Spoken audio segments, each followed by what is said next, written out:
I'll go ahead and do an introduction. Go ahead. Yes.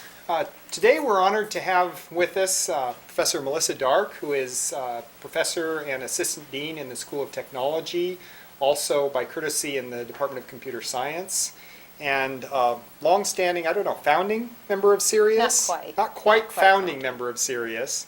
Is one of the people who put education in CERIAS. Pillar of CERIAS. Yes, definitely a pillar of CERIAS.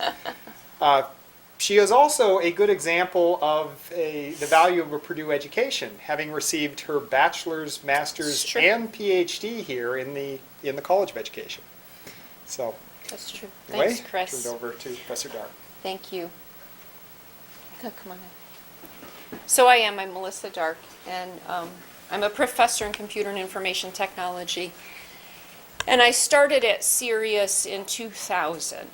And I was there from full-time from 2000 until 2003 and a half. So the title of my talk is actually Multidisciplinary Perspectives in Information Assurance and Security. And you see I've got a colon there. So that's the broad part of my talk. And then the second part of my talk is bringing in those multidisciplinary perspectives to specifically show you a public policy aspect of information assurance and security. And we're going to focus on data breach disclosure policy in the United States because it's fairly recent. We've gone from 0 to 44 state data breach disclosure laws in 6 years' time, which is very rapid growth in public policy. Policy doesn't happen quickly. So that amount of policy and that amount of time is really pretty revolutionary. So a little bit about me. Chris Clifton said I started at CERIAS several years ago and was primarily working in information assurance and security education. That's true. And when I was working in the security education piece of it, I did a variety of things. And it ranged from producing multimedia materials and short courses that were used by business and industry. And if you go to the CERIAS website, you can still find a couple of examples of some of those products, even though by now, I'm sure some of the case studies that we used in the training and awareness materials are out of date. Security changes pretty fast. Also worked on some K-12 projects, and that ranged all the way from trying to help school corporations. In Indiana, we call them school corporations. They're really school districts, trying to help school corporations better secure their systems. As you know, a lot of educational institutions have systems that are fairly wide open.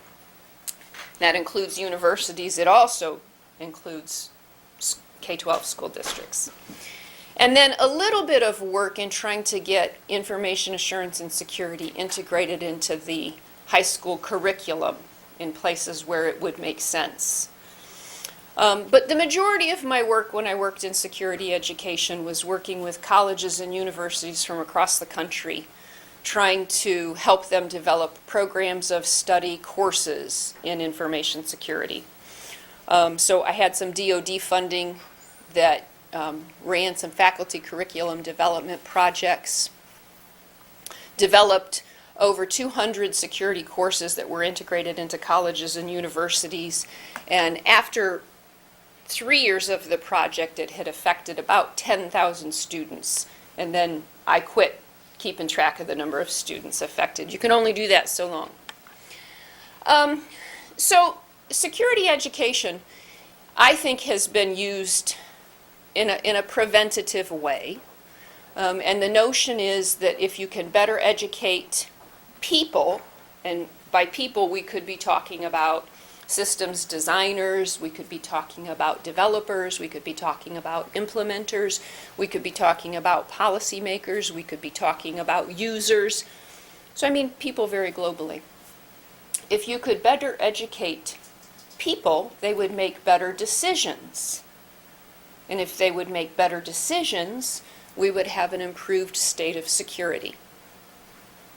That's the notion behind almost all of the educational efforts, far beyond CERIAS's efforts. So embedded in there are a couple of words. One is better. People would make better choices. And better is usually value-driven. And so it was that notion of better choices that led me to start looking at, well, from what base do they make better choices? Why do they make bad choices or less good choices? What's driving their sense of better? And that's what led me to my work in information assurance and security ethics. Ethics is a field that's divided into microethics. Well, you can divide it lots of ways. One way is microethics and macroethics. Microethics are the ethics that all of us have in making our own individual decisions. Macroethics are things that become societal issues. It's no longer just a matter of how I teach you to make a decision about right and wrong so that you're a better information security officer or privacy officer. It becomes, how is this issue, this societal issue, this ethical issue, an issue for large groups of people? Most macroethical issues are shaped by public policy or shaped by economics. And so it was that leap that then started getting me interested in public policy. Much of public policy is closely aligned to economics. And it's closely aligned to that branch of economics that is sometimes called welfare economics. And by welfare, we don't mean food stamps. We mean things that policy positions and decisions that improve social welfare or social well-being, and the economic tools that go along with analyzing that. So that's the path that I've been traveling that led me here today to talk to you a little bit about these multidisciplinary perspectives. I need to start, I think, with a few basic principles. The first one is that information assurance and security, in my opinion, is inherently normative. And I know that sometimes from a technology-centric position, we tend to think of technology as being value neutral. Technology doesn't have values embedded in it. It's stuff. But I would contend that technology is developed by people and enabled by policy sometimes that directs funds. And there are values behind those decisions. So I don't think that we can say that there are not value associations.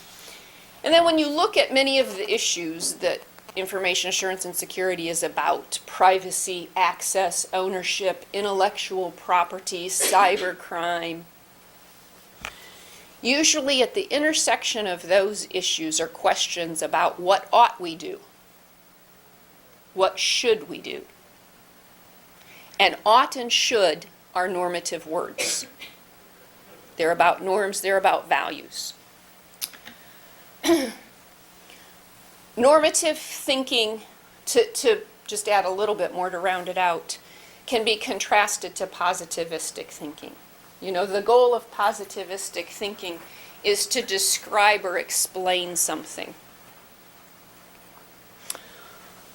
So you usually have factual statements. Those factual statements can range from being quite simple to quite elaborate and sophisticated. Normative statements, it's possible to make factual statements about norms. You know, I could give a survey right now, ask you a series of questions about your ethics, and I could describe the ethics of this group. So I could make positivistic statements about ethics. But inherently what you're trying to do in normative fields is make decisions about ought and should, about societal choices. So normative thinking runs through a variety of fields. Normative ethics, obviously. I've already talked about that. How ought one act? There's a branch of economics that's called normative economics that is focused on what ought the economy be like. And you can then extend that to say, well, what ought it be like to support what priorities? What ought it be like to support national security? What ought it be like to promote social well-being? So that's the branch of economics that is about ought. Jurisprudence, we have a legal system, we have legal reasoning, and jurisprudence is that area of study in the law that asks, well, what is the law? But let's go beyond that and ask, what should it be and why? And then political philosophy. Political science is divided generally into three areas. Political philosophy, which is what should our political systems be like to enhance human flourishing. Political science is descriptive, what are they like? And policy analysis is, now that it's implemented, what's the effect? Okay? But you see how norms run across a variety of fields. And there's one more big idea that I need to just briefly touch on, and that's this idea of structuration. This is the idea of Anthony Giddens. This idea was put forward in a book he published in 1984 called The Constitution of Society. Giddens is still a professor. He's at the London School of Economics.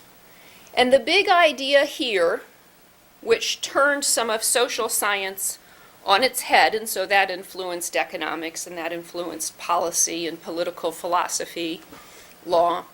The big idea that Giddens put forward with structuration is that social decisions are not just a dichotomy.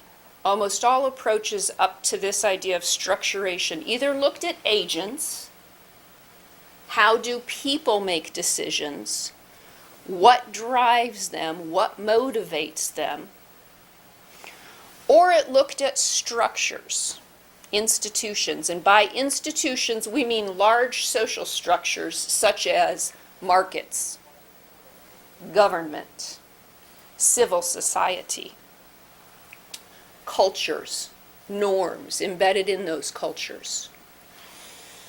So the thinking up to Giddens had been to focus on either one or the other, and Giddens came along and he said, wait, there's a co-generational relationship here. Structures, markets, norms, civil society, they influence how people act, but people constitute structures, markets, and norms. And because people constitute them, they can transform them. So there's a co-adaptive, complex relationship, and what he's after is the things that transcend time and space. So that's what you're looking for when you take a structurational approach to studying something. And I'm trying to take this paradigm and look at public policy and information assurance and security. So structuration is important. So to recap that brief tour of multidisciplinary perspectives, I believe norms are an integral part of human life. Norms will vary greatly by people, by cultures. They're conveyed and enacted through multiple social structures, and I've already mentioned a few of those large social structures. These structures shape norms, and generative action is not only possible but constantly underway, so that people are in turn reciprocally shaping the structures. And I believe that any field that finds itself confronted with questions of ought and should, which includes information assurance and security in my definition, has to consider norm-maintaining structures as well as shifts in social structure and shifts in those norms. And so when I think of information assurance and security, I view it like this. And I'm probably leaving out some big areas. But I think it's partly about technology. I think it's partly about policy. It's partly about culture.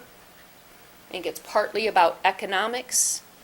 And when I think about the macro ethical issues confronting us, for example, privacy, ownership, I think it lies at the intersection of these co-constitutive relationships that are, in fact, changing.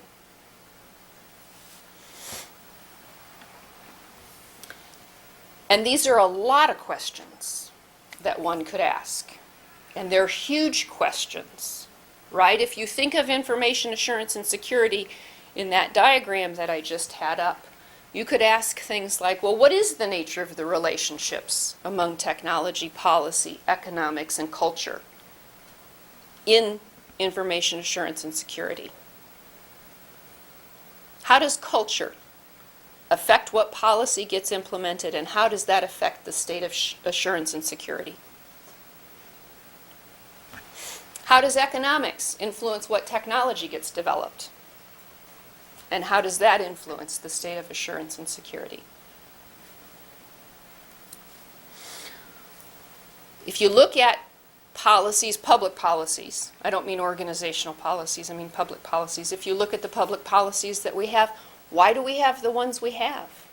And we're going to get into some of them in just a little bit. Why do we have those and not some others? Why have certain issues seen the light of day on the legislative agenda while others have not?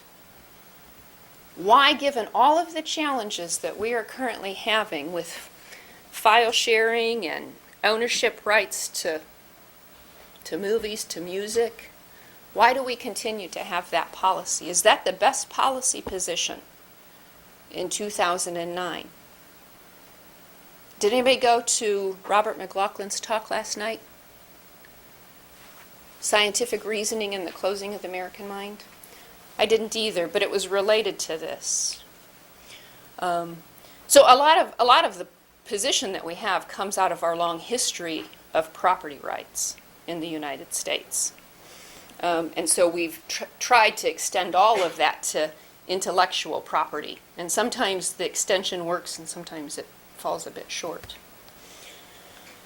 How do economic constituencies interact with regard to information assurance and security? And I'm sure you can understand that these are not just U.S.-centric questions. You know, we live in a global environment. You know, how do our policies, how does our economic approach to running our country conflict internationally? Gosh, are our existing policies meeting our well-being needs? To what extent?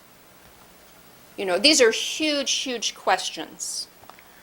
And I'm sure that if we had time, we could brainstorm a lot more, you know, a lot more and questions at the bottom of this.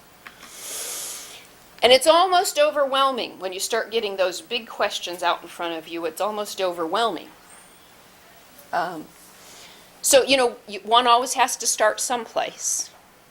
And so you pull it back in and find a starting place that you think, if I could gain some insight here, then perhaps I could get up on top of the horizon and see a little further that would help me provide further insight into some of those other questions.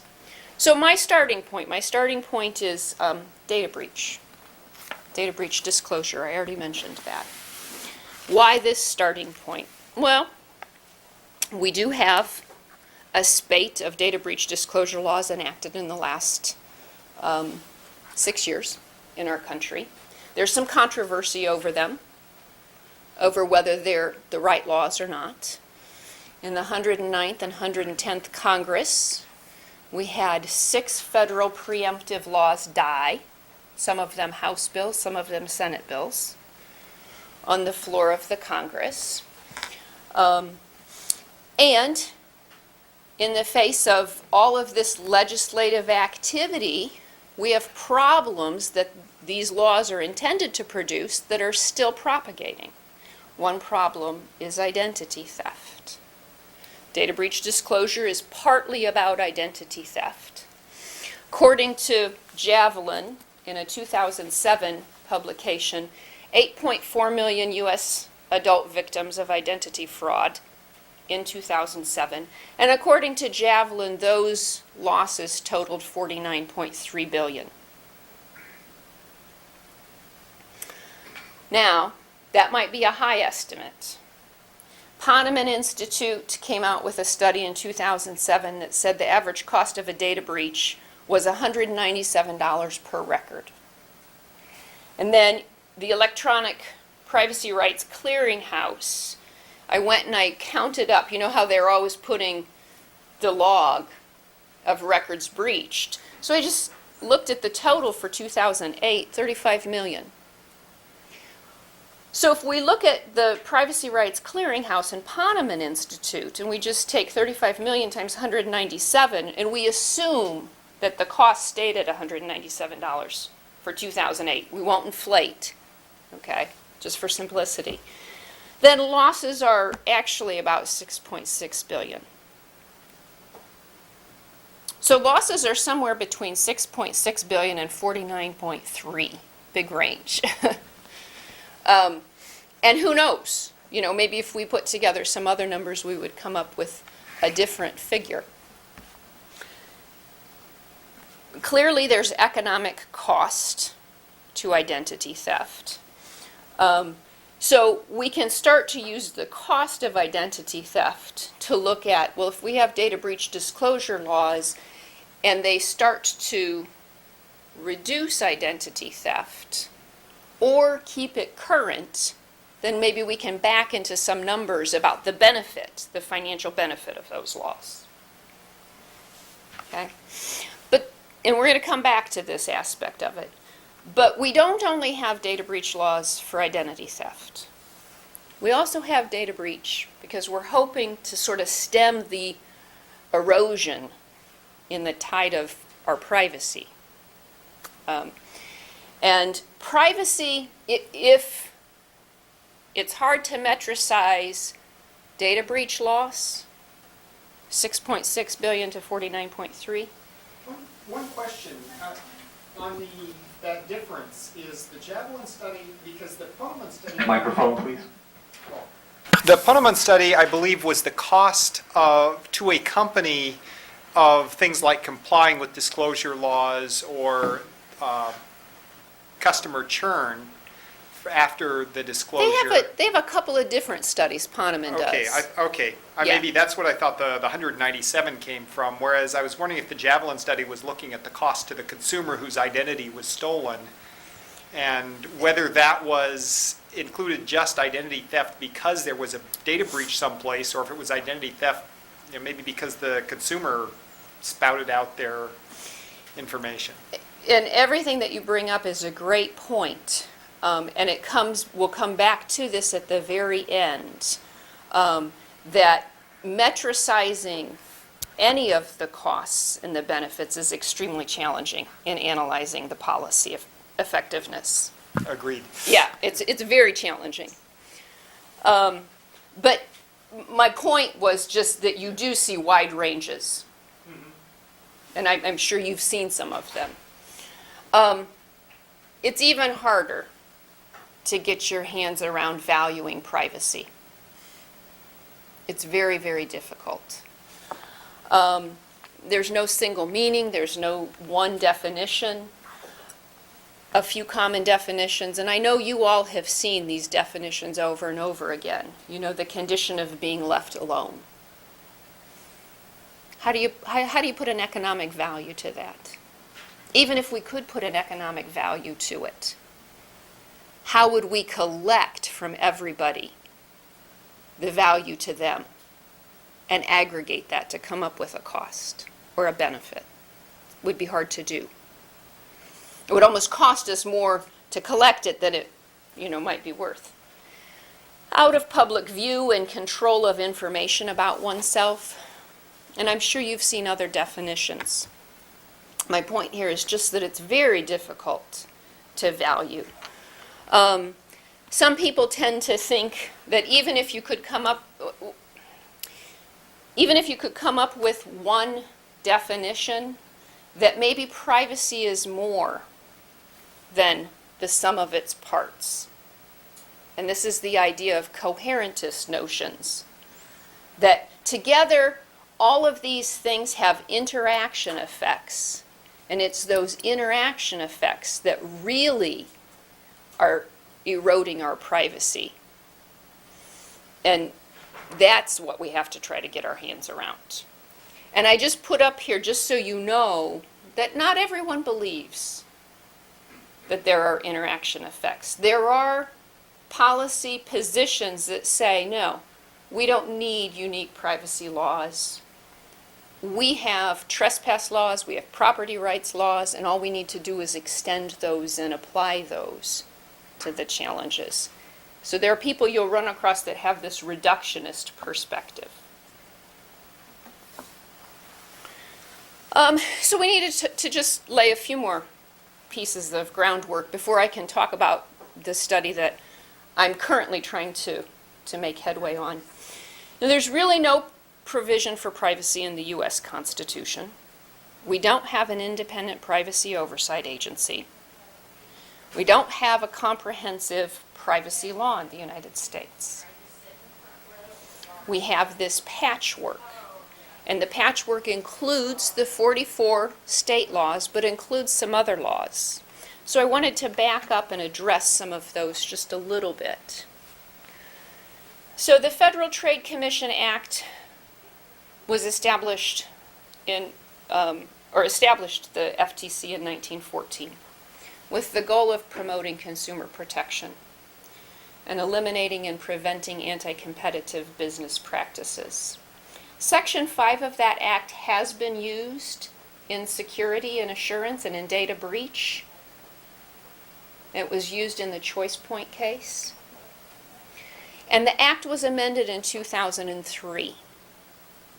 And the portion of it that is the result of that amendment is the Fair and Accurate Transactions Act.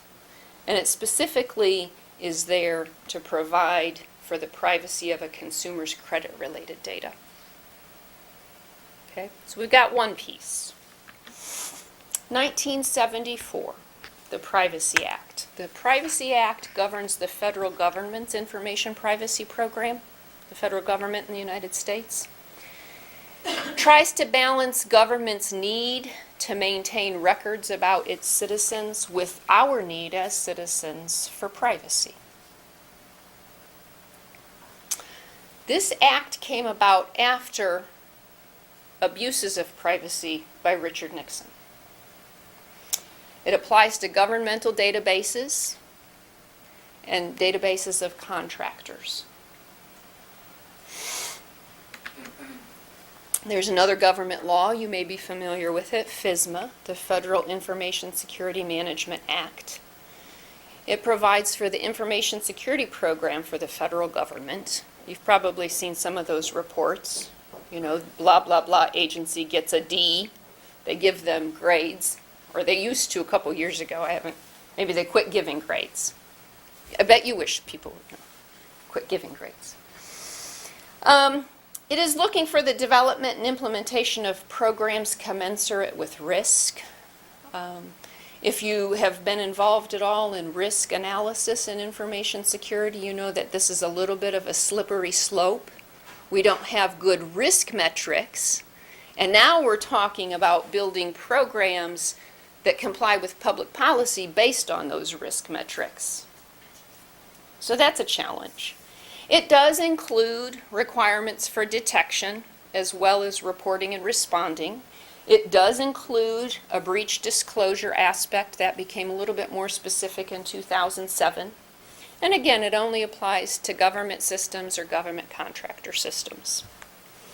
kind of a one-off here is the Veterans Affairs Information Security Act. This came about specifically because of one breach, a breach that compromised the records of 26.5 million veterans in the same year. It does apply to veterans' records. It's not clear whether we would have had sufficient legislation with FSMA already. Was this really needed? So it is a sort of a one-off. And then we have two big private sector laws. And I know that you know them, but maybe I'll tell you something a little new about them. We'll see. HIPAA is the Health Insurance, not Health Information, Health Insurance Portability and Accountability Act. Two main titles. The first one is to regulate the availability and breadth of group health plans, to limit restrictions that a group health plan can place on benefits for pre-existing conditions.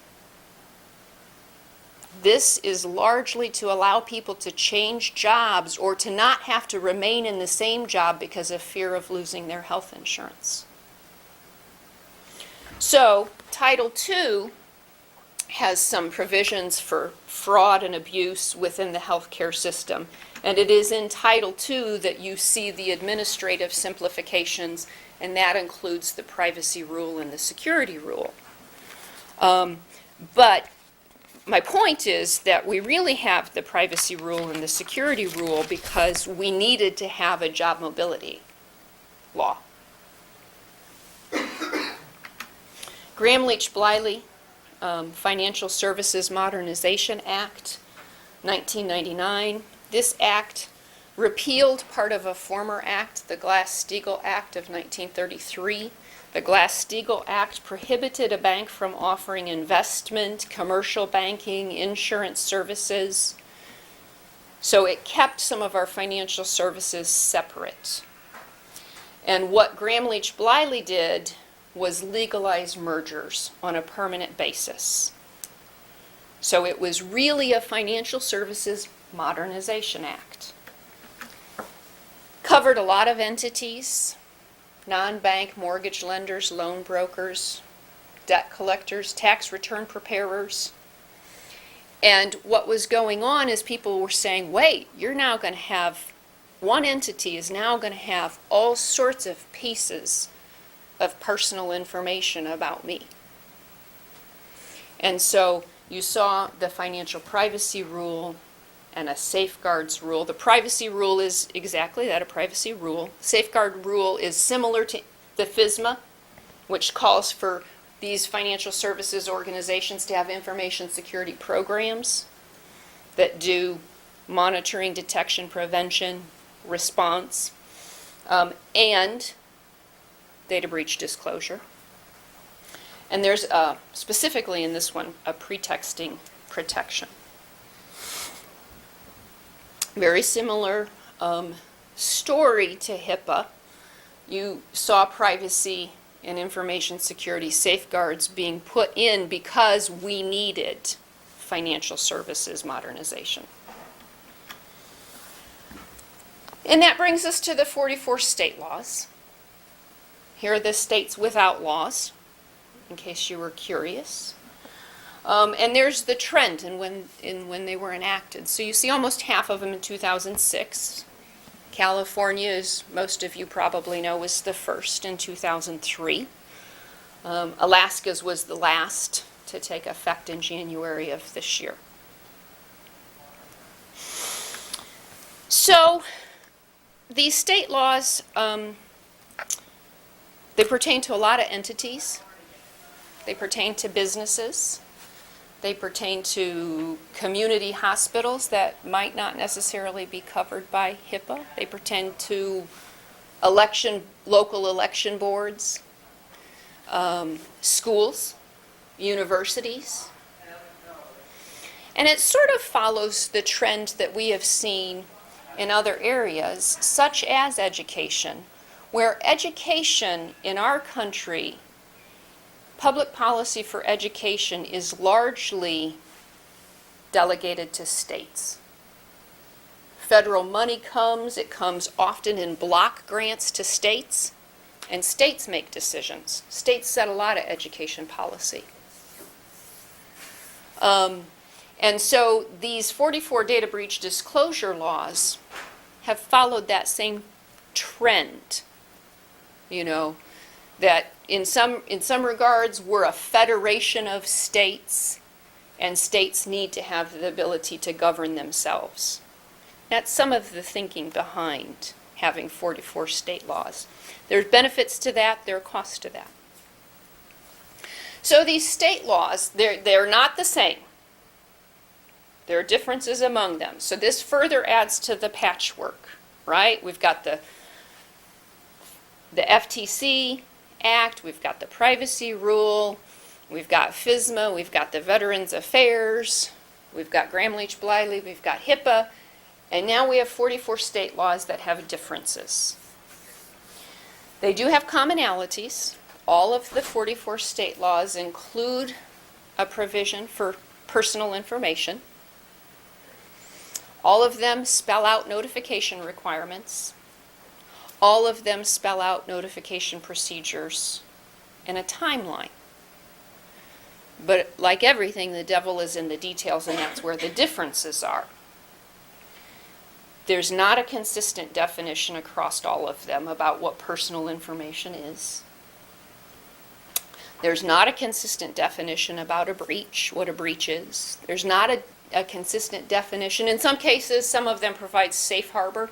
You don't have to disclose that there was a breach if the data were encrypted, but they don't call out encryption standards.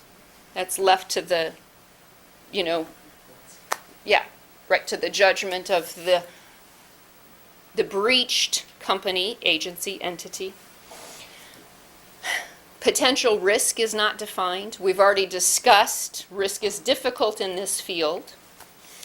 So what we see is that any interstate entity, and that includes like Purdue University, can be forced to comply with multiple state laws. And this can be cumbersome, it can be costly. Sometimes the entity chooses to just comply with the most stringent, because if we comply with the most stringent, then we're compliant with all of the others. That too could be costly. Maybe you're having to do more. How do you evaluate that? So a few of the differences, all 44 cover 6 things in personal information. Social security number, driver's license number, state ID number, and these 3 types of financial account numbers, as long as it's also in combination with an access code, a security code, a password. But then they start to vary. They vary. Some of them cover PIN numbers, some of them cover date of birth, medical information, biometric data, genomic data. Okay, so there are some commonalities, but then differences. Notification requirements. About half of the data breach 44 laws, about half of them are acquisition-based. If the data were acquired, the entity is required to report it. About half of them are risk-based, meaning if the data were acquired and they determined that there's a reasonable risk, reasonable likelihood of harm or injury, then they have to report it. We've already talked about the difficulty with reasonable likelihood of risk, harm. It's a judgment call for them. I already talked a little bit about the encryption standards. Covered entities, all of the laws pertain to entities that own or license data. About half of them, half of the state laws, pertain to entities that maintain computerized data. Can you hear me buzzing? I'm sorry if you can. It's children calling me. And then in some cases, they pertain to government agencies that are not covered by federal laws. So it could be local government, county government, that kind of thing. So there are differences there. Then there are differences in notification procedures and timeline. This is how individuals are to be notified and in what circumstance. Almost all of them allow for notification by email and letter. Believe it or not, Indiana allows for notification by fax. I don't know how that got in there. Some allow for substitute notice, because you can imagine if it's a large number of records that were breached, a large number of people that you have to notify, it could get costly pretty quick. So some allow website posting or the use of statewide media to make notification. Usually these are based on thresholds, and the thresholds vary. In some states it's based on cost, and the range is anywhere from, if it's going to cost you $2,500, you can use website posting or statewide media, to $250,000. Some are based on number of people affected, where the people affected are just the residents of that state. So if 5,000 residents, Indiana residents were affected, then you can use website or statewide media, and the upper range is 500,000. Big range in time delay. Some are a discrete amount of time. The most stringent are a discrete amount of time, all the way from most expedient time possible. In some cases, it's the consumer only who is notified. In some cases, it's the consumer plus some state agency, an attorney general, the state police, the Department of Justice. And they vary in a few other ways. So some of the state laws are not just data breach disclosure laws. Some of them are information security laws. If you have a data breach disclosure, then you have to do certain things remedially to make sure it doesn't happen again. Some allow security freezes. Call out the request that you inform consumers about security freezes, credit freezes. They vary in penalty. Some states allow private right of action, while others rely on the Attorney General. There's a wide range of penalties. You know, it's as low as $100 a record to, gosh, the upper limit, I might not be able to find it here quickly because I haven't been turning my notes pages.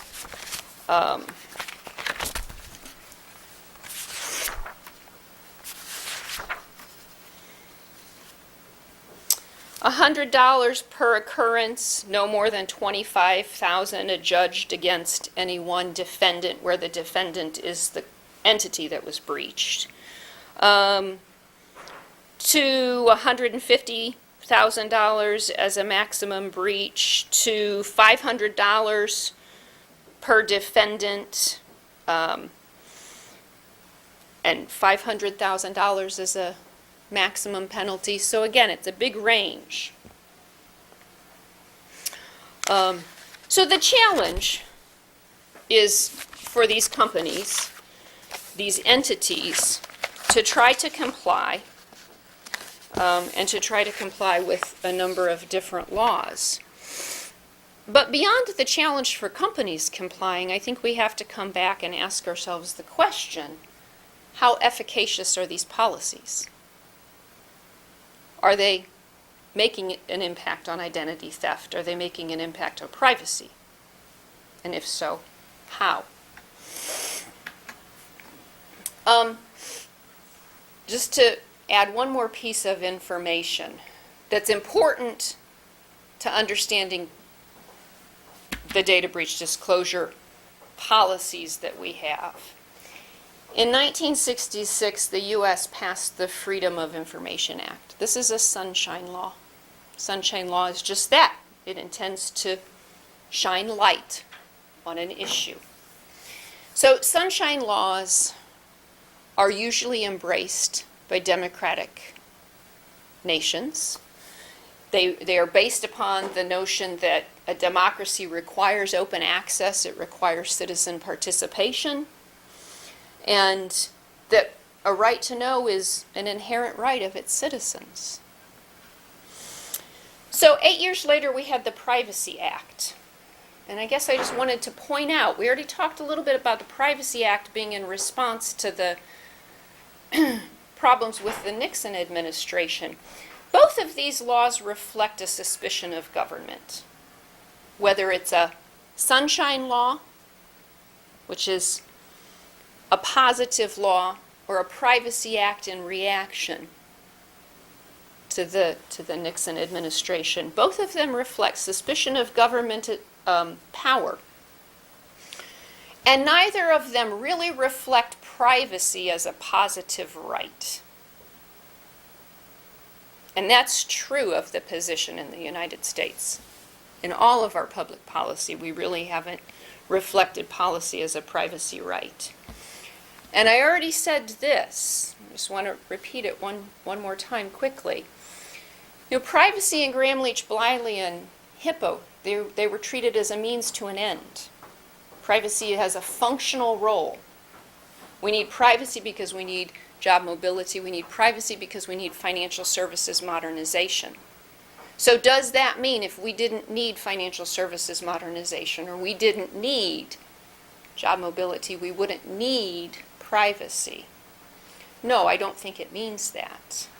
It means that we have this interesting history in the United States of attaching, glomming privacy onto something else. And it's hard, and that's what's happening partly right now in data breach and identity theft. And it's a long-standing trend that might be hard for us to reverse, but that I think we need to recognize as the policy posture of the United States. Maybe it will change, but I do think we have to recognize it as a policy posture currently. So data breach disclosure is a form of regulation that's called informational regulation. It goes along with the notion of sunshine laws, that our citizens have a right to know. So informational regulation is a growing trend in the United States. It's growing partially because it's not command and control regulation. So it puts the burden on consumers instead of growing government. Command and control regulation can be costly. It can mean big government. And we tend to not like that in the U.S. So it serves to try to inform people of risk exposures. And it assumes by informing people of risk exposures that they will then be informed, that they will then take action, and that action that they take will change the behavior of risk producers. So I'll use a simple example, which is in the food industry. We have labeling laws that require the food industry to disclose what's in the food you buy at the grocery store, what's in that McDonald's hamburger, how much fat. Sometimes you get some of it at other types of restaurants, they tell you. And so the notion here is that, I go to the grocery store and I'm going to buy salad dressing, and I look at that salad dressing bottle and I think, geez, I don't need 13 grams of fat and, X grams of sugar. And so I buy this one over here. And over time, this one doesn't get bought because collectively we don't want it to display this risky behavior. And over time, the producer gets the message that they're not going to buy that. And the producer changes their behavior. That's the logic behind them. The logic behind them is also partially that they improve democratic processes and individual autonomy, values that we hold dear in the United States. At a much more pragmatic level, good information regulation in order for it to be able to mobilize consumers to take action, it's got to be accurate. It's got to be well conveyed. People have to be able to get that message, attend to that message, and know what action to take. And it is very possible that the information provided is ineffective. That as a result of getting this notice, you don't know what it says or what to do.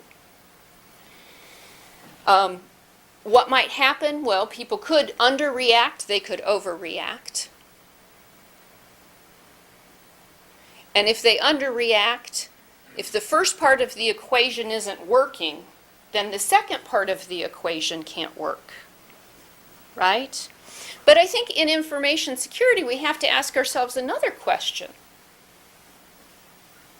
If your credit card number was breached at TJ Maxx is also a victim, aren't they?